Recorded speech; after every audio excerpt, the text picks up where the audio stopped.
Oi! A gente vai começar hoje os estudos e a gente vai começar estudando sobre o que é a Bíblia. Como estudar a Bíblia? Como entender o que é a Bíblia? Às vezes a gente pega para ler e não entende, mas a gente vai entender algumas coisinhas hoje.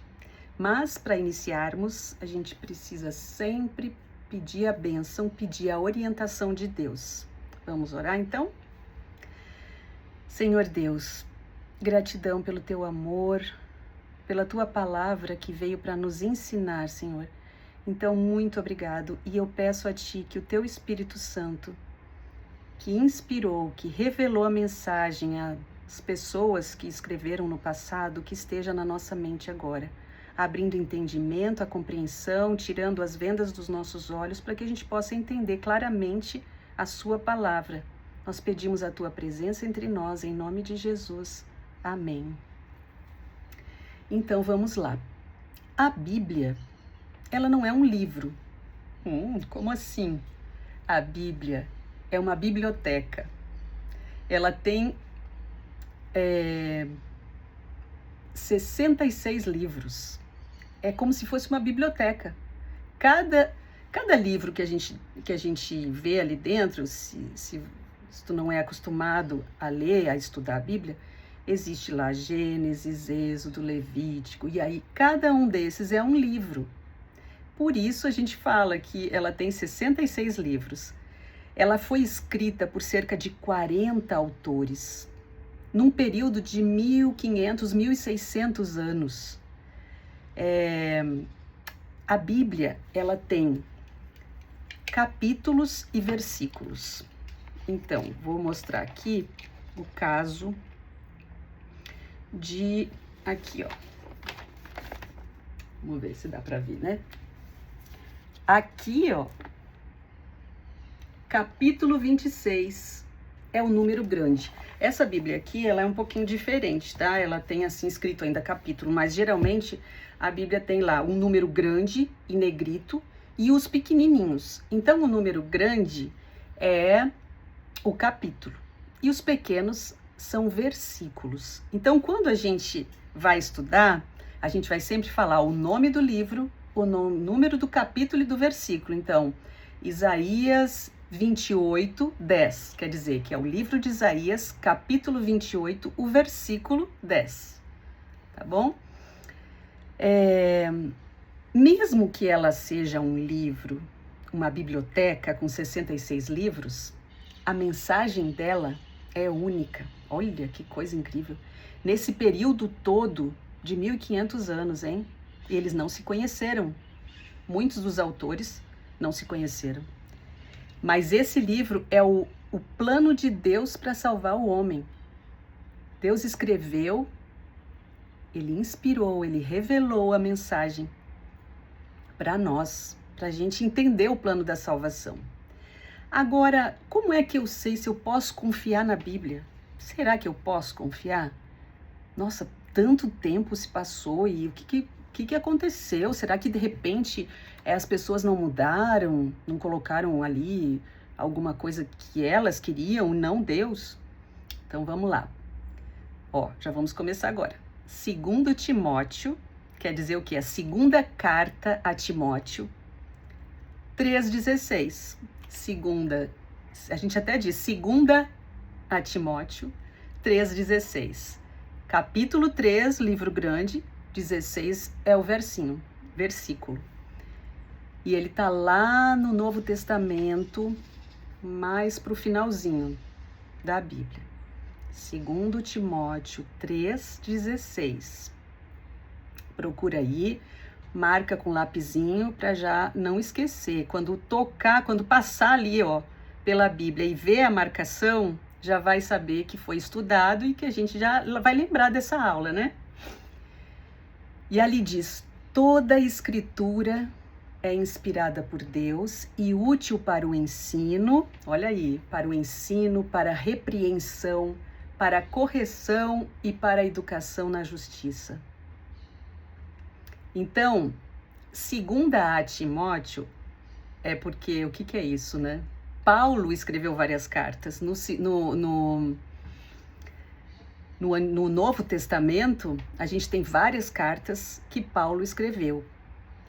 E ele escreveu a Timóteo, então é a segunda carta a Timóteo, por isso, tá? E aqui diz algo muito importante. A própria Bíblia diz: toda a Escritura é inspirada por Deus. É só o Antigo Testamento? Não. É só o Novo? Não. Aí algumas pessoas dizem: mas o Antigo Testamento já foi abolido na cruz, já não precisamos mais fazer nada daquilo, não precisamos entender aquilo como sendo verdade.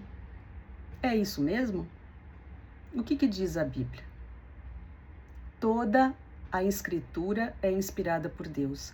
Não apenas uma parte, um livro ou outro, não, é toda. Agora, 2 Pedro 1:21. Pode procurar aí, marcar. 2 Pedro 1:21. Que diz assim, ó: homens falaram da parte de Deus, movidos pelo Espírito Santo. Ou seja, a Bíblia foi escrita por pessoas como nós, mas guiadas pelo Espírito Santo. Não foi por vontade própria, né? De, por exemplo, Jó dizer: eu vou escrever minha história aqui. Tipo, Salomão: eu vou escrever aqui uns salmos porque eu quero que esteja nas escrituras, estejam nos pergaminhos da escritura. Não.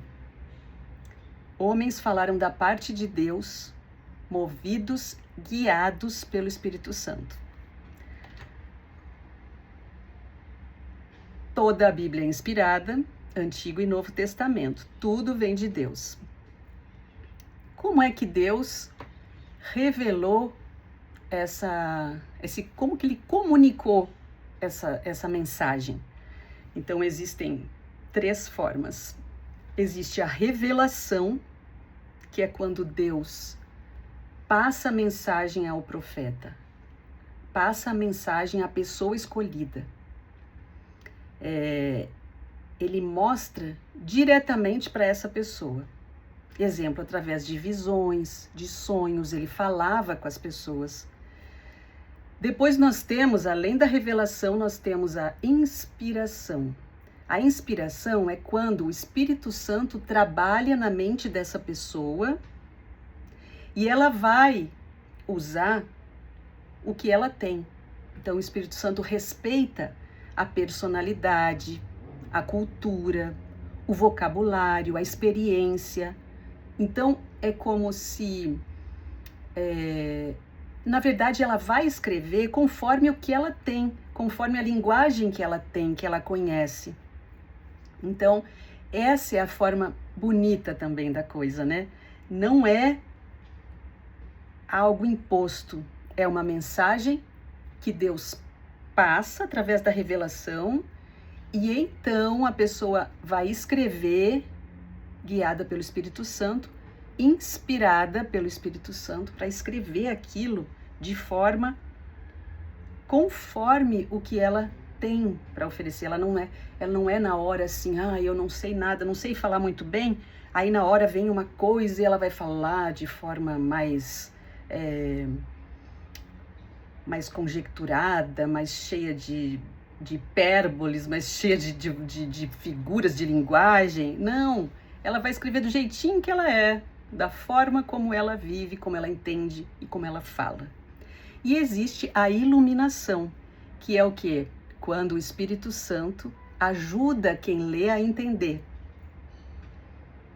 Que bonito, né? Então, Deus comunicou a sua palavra como? Através da revelação direta, dirigindo a mensagem ao profeta, inspirando, o Espírito Santo inspira, respeitando toda pessoa, o que circunda ela, e a iluminação, que é ajudando a gente a entender o que ele escreveu lá no passado. Hebreus 1:1. Hebreus capítulo 1, verso 1, diz que Deus falou por meio dos profetas. Havendo Deus outrora falado muitas vezes e de muitas maneiras aos pais pelos profetas, Deus usou homens como nós, e eles foram escolhidos e guiados por Deus.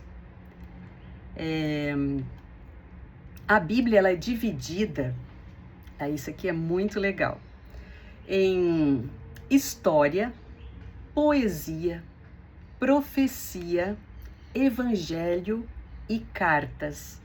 Isso é muito importante a gente entender. Por quê? Eu vou ler, digamos, os primeiros livros da Bíblia. São histórias. Eu vou entender claramente as histórias lindas, histórias de dificuldade, porque eram pessoas como nós. Deus não pegou ninguém perfeito, até porque não existe, mas pessoas como nós que sofreram, que erraram, mesmo sendo dirigidas por Deus. Então ali mostra que a gente tem chance, né? Porque se Deus tivesse falado ali de pessoas inspiradas, perfeitas, que não erram nunca, a gente ia ficar, poxa vida, né? Ia ser complicado. Mas então, voltando, as histórias são fáceis de entender. Mas aí, de repente, eu vou lá para o livro de Daniel. Daniel, no começo, ele é histórico, depois começam profecias.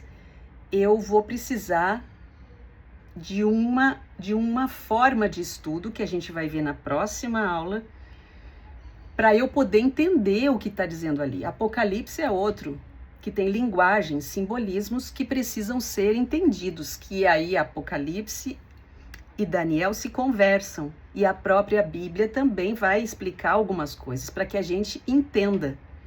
Então, nesse caso, não é simplesmente ler. Poesia é fácil, a gente vai ler, vai se sentir preenchido, né? Cartas de Paulo no Novo Testamento, os evangelhos que falam sobre Jesus, Mateus, Marcos, Lucas e João contam de Jesus. Então são essas as partes em que a Bíblia ela está dividida. Vamos ver o que mais aqui. Uma coisa muito interessante. Como que os livros foram preservados? Então, antigamente, não existia papel, nada disso, né? Quando eles começaram a escrever, eles começaram usando o papiro. O papiro era uma planta que crescia perto do rio Nilo. Eles pegavam aquelas tiras, cortavam e colocavam na horizontal e na vertical. Prensavam a frio, deixava secar e então eles escreviam ali. E depois eram feitos rolos e colocados em vasos de barro. A forma de preservar esses rolos eram em vasos de barro. Logo depois, um tempo, veio o pergaminho, que já foi feito de pele de animais. Eles raspavam a pele, depois escreviam, enrolavam e colocavam nos vasos. Isso era a forma escrita. A Bíblia, ela teve linguagem, um tipo de linguagem. No caso, o Antigo Testamento foi escrito em hebraico e algumas partes em aramaico. E o Novo Testamento já foi escrito em grego. Então, quando a gente quer entender alguma coisa específica, a gente tem que ir no original.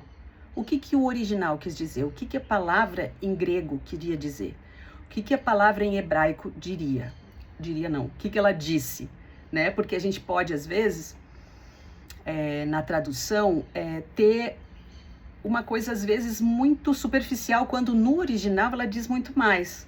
Tem muito disso, né, nas traduções. E uma coisa muito interessante também, essa parte histórica, né, ela é muito legal.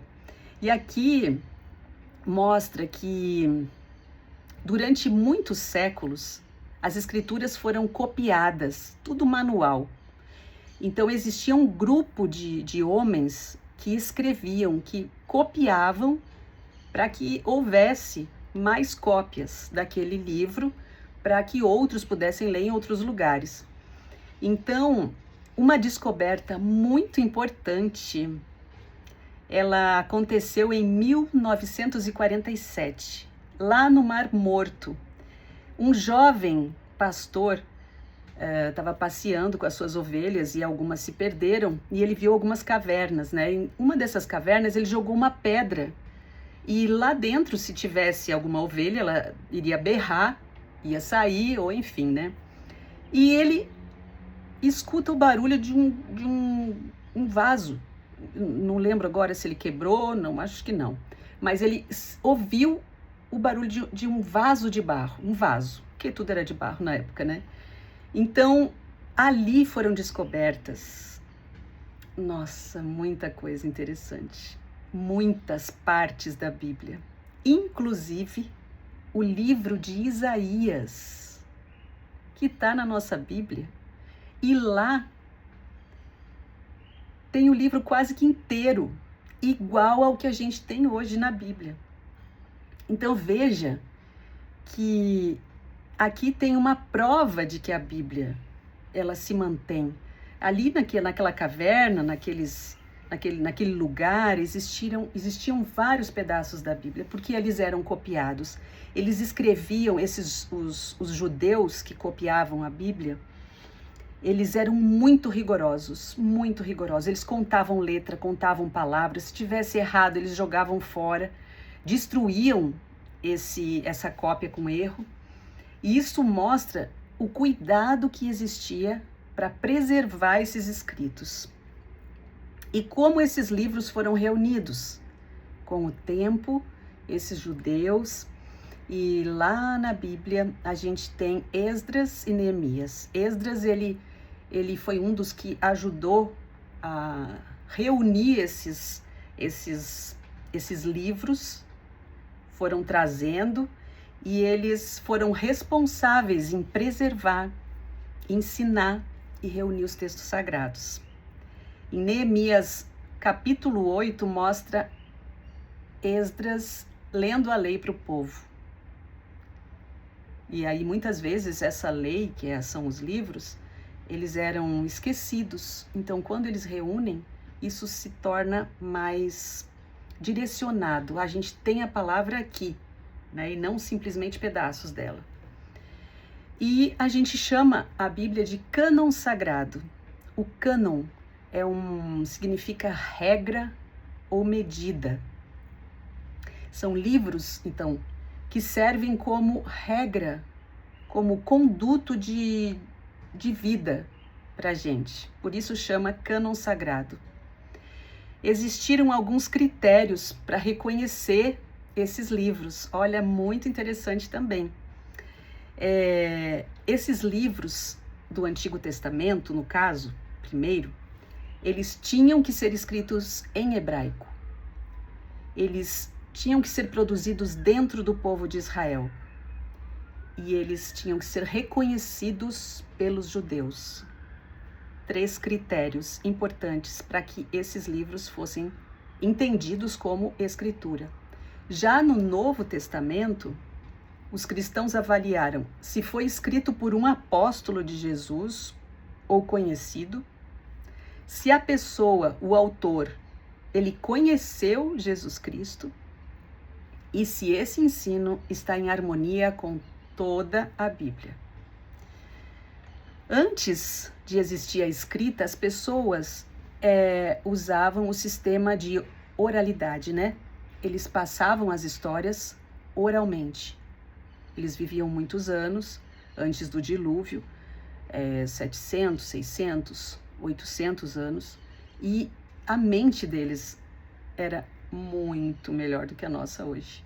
E eles passavam esse conteúdo de família, de pessoa para pessoa. Só que com o tempo, o pecado afetou a mente humana. A gente não guarda nem número de celular hoje em dia, mas as coisas foram sendo prejudicadas, né?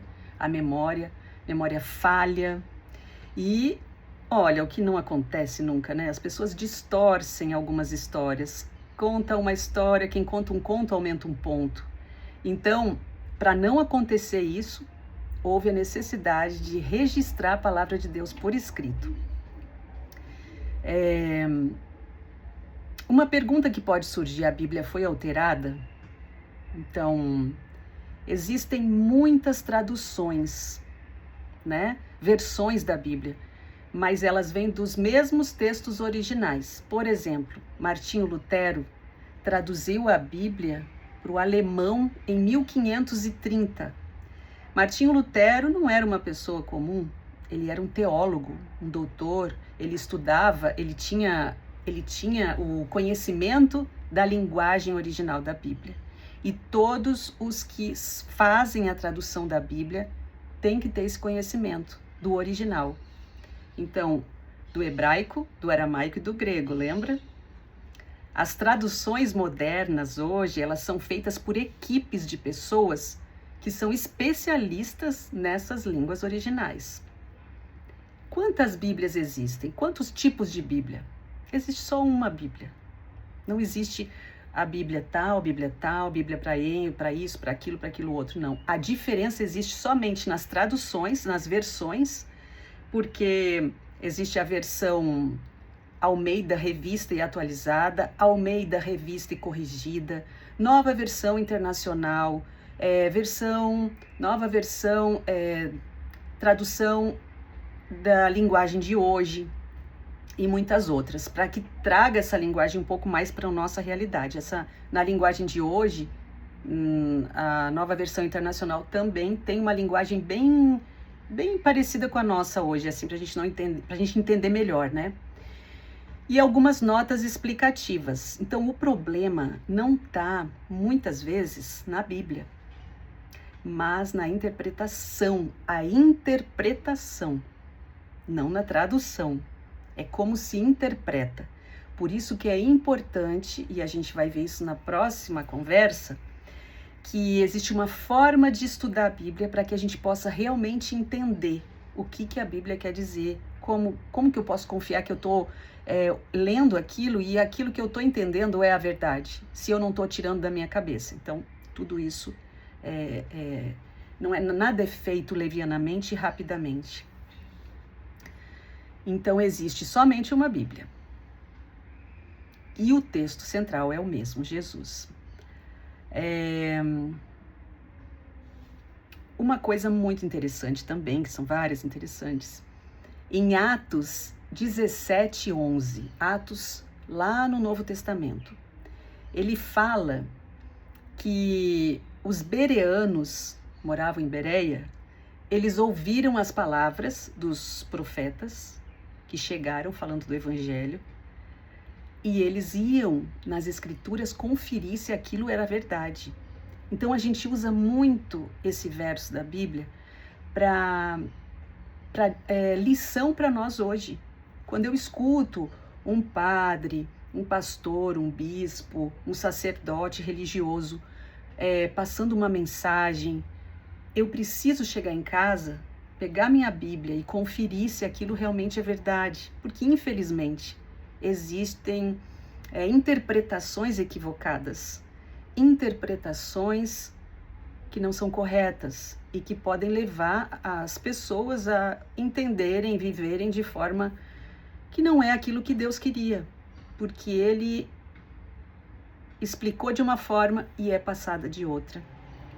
Então, aqui os bereanos nos dão a lição de que a gente precisa examinar as escrituras por nós mesmos. E Deuteronômio, também um livro lá no comecinho da Bíblia, Deuteronômio 17:19, vai dizer que a gente precisa estudar a Bíblia todos os dias. Devemos meditar na palavra todos os dias. Quer dizer que então eu não preciso, eu não preciso pensar que eu digo, eu vou ler a Bíblia uma vez por mês, uma vez por semana, tá bom. Não, a própria Bíblia, ela aconselha que a gente estude todos os dias.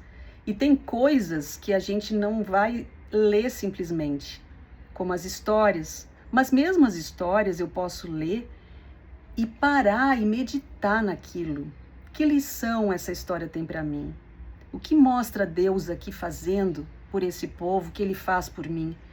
Porque a Bíblia, ela foi escrita com histórias de vida Jesus agindo em um povo para ser exemplo, para ser modelo, usando aquilo que ele, as regras, as instruções que ele mostra, porque é para o nosso bem, e a mensagem de levar a promessa de que Cristo chegaria, viria, nasceria, morreria, iria ressuscitar para nos dar a vida eterna, para nos salvar do pecado, que o salário do pecado é a morte. Então, para que a gente viva eternamente, o que é?